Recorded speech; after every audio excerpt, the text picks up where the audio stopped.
passée, le drame qu'on a vécu là, à la rentrée, là, il manquait 8000 enseignants, tu te souviens-tu? Fait que là, on ne veut plus vivre dans ce mélodrame-là à chaque rentrée. Fait que là, elle va te poser, là, elle va dire, là, la prochaine rentrée, ça va-tu? Pouvez-vous nous garantir que ce ne sera pas le chaos cette fois-ci? Hein? C'est une bonne question. Non, Louis D, il n'y a rien de gratuit. Il n'y a rien de gratuit, mais tu sais, à la gang, ça coûte moins cher que s'il y a une personne seule qui doit payer pour son enfant. C'est dans ce sens-là qu'on veut dire que c'est gratuit. Là. Mais effectivement, il n'y a absolument rien de gratuit. Hein. Présidente, dans quelques heures, nous allons quitter le Salon Bleu et retourner dans nos comtés. Dans quelques jours, les classes vont fermer et les élèves vont quitter pour des vacances bien méritées. Ça se termine bientôt pour nous ici et pour les élèves. Pour les équipes écoles, c'est loin d'être terminé. Déjà, on planifie la prochaine rentrée scolaire. On fait les groupes, on réorganise les classes, on planifie les besoins au niveau du personnel scolaire. Madame la Présidente, est-ce que j'ai besoin de vous rappeler le psychodrame de l'an dernier, où, à quelques jours de la rentrée scolaire, le ministre nous annonçait qu'il manquait plus de 8000 enseignants? Devant cet enjeu titanesque, le ministre avait fini par se fixer comme objectif de trouver un adulte par classe. Aujourd'hui, à 2 semaines de la fin de l'année, il manque toujours plus de 800 enseignants dans les classes. Madame la Présidente, que fait le ministre pour s'assurer qu'à la prochaine rentrée scolaire, les élèves puissent avoir un enseignant dans leur classe? La réponse du ministre de l'Éducation. Bien, c'est une très bonne question, Madame la Présidente. Alors, ce qu'on fait, on a négocié dans la nouvelle convention collective que tous les enseignants et enseignantes disponibles pour la rentrée soient affectés à leur poste pour le 8 août. 8 août. Pour justement réglé, avoir une rentrée scolaire qui soit beaucoup plus ordonnée que celle que nous avons connue par les années passées.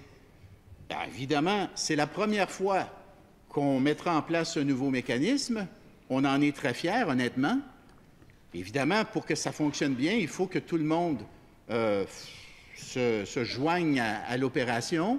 Alors, on est déjà en lien avec les centres de services scolaires, on est en lien avec les directions d'école. Ça va évidemment prendre la collaboration de toutes les équipes écoles, mais jusqu'à maintenant, moi, les échos que j'ai, ils sont très positifs. Les gens savent que c'est un immense défi. Ça n'a jamais été fait par le passé. Jamais.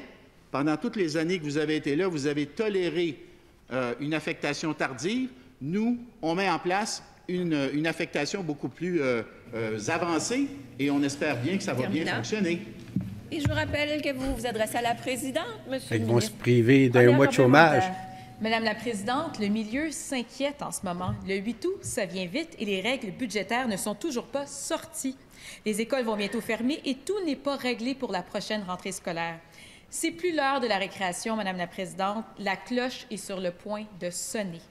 Est-ce que le ministre peut rassurer les parents et leur confirmer que cette année, il cherchera des enseignants et non des adultes pour mettre dans ses classes? Ouais, c'est ça. La réponse du ministre. Alors, Madame la Présidente, c'est pas parce que les classes se ferment que le travail se termine. Le travail va se continuer. Et puis, évidemment, on va tout faire pour que la rentrée scolaire se déroule très, très bien. Oui, alors, bonne. on ne va pas inventer des enseignants qui n'existent pas, ça c'est certain. Et c'est pour ça que dans cette nouvelle convention collective, on a non seulement mis en place l'affectation 8 août, mais on a effectivement valorisé comme jamais la profession enseignante et je dirais le personnel scolaire de façon générale pour attirer justement davantage de jeunes pour qu'ils aient le goût de s'inscrire à l'éducation, sans parler des voies rapides qui nous permettent de prendre quelqu'un qui a un bac et qui est déjà dans une classe et lui donner une qualification pour qu'il devienne enseignant légalement qualifié. Deuxième complémentaire. Madame la Présidente, la CAQ veut être évaluée sur les résultats. Bien, il n'y en a pas. Depuis 6 ans, ils respectent que l'éducation, c'est la priorité des priorités. Mais là, ce qu'on voit, c'est que le ministre n'y met pas toutes les chances de son côté pour s'assurer que la rentrée soit prête au 8 août. Les règles budgétaires ne sont toujours pas sorties, je le rappelle. C'est notre dernier jour au Salon Bleu avant l'été. Est-ce que le ministre peut nous garantir qu'il n'y en aura pas de chaos à la prochaine rentrée scolaire? C'est une question de respect pour le personnel, les parents, mais surtout pour les enfants. La réponse du ministre. Madame la Présidente, dis-je, c'est une grande transformation que nous devons mener à terme et on est à pied d'œuvre. Madame la Présidente, je tiens à rassurer la députée, on travaille là-dessus quasiment quotidiennement. Et oui, on est en lien avec le réseau. Et oui, il y a différentes étapes qu'il faut franchir pour arriver à bon port. On est au travail et on veut effectivement donner la meilleure, la plus belle rentrée scolaire possible pour nos enfants au mois d'août, fin août, début septembre prochain. Et on va mettre tous les efforts pour y arriver, mais évidemment, ça va prendre la collaboration de tout le monde, y compris de l'opposition, j'espère bien, qui va nous appuyer là-dedans, n'est-ce pas? N'est-ce pas?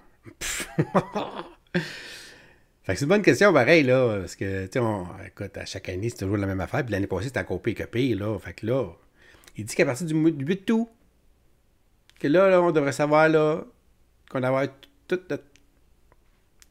nos enseignants pour chacune des classes. Ça serait merveilleux. On va voir. Parce que tu sais, hein, surtout ceux qui sont à temps partiel, puis il y en a plein, là, qui font du temps plein, mais ils sont comme temps partiel. Fait que quand il arrive le mois de juin, ils tombent sur le chômage. Fait que c'est pour ça qu'ils veulent ils rendent pas leur disponibilité le plus tard possible là, pour bénéficier du chômage. C'est comme ça. C'est plate, mais c'est ça. Fait que là, s'il me dit qu'il a accepté pour le veto, ça veut dire qu'ils vont se priver toute la gang d'un mois de chômage, là, finalement. J'ai hâte de voir ça.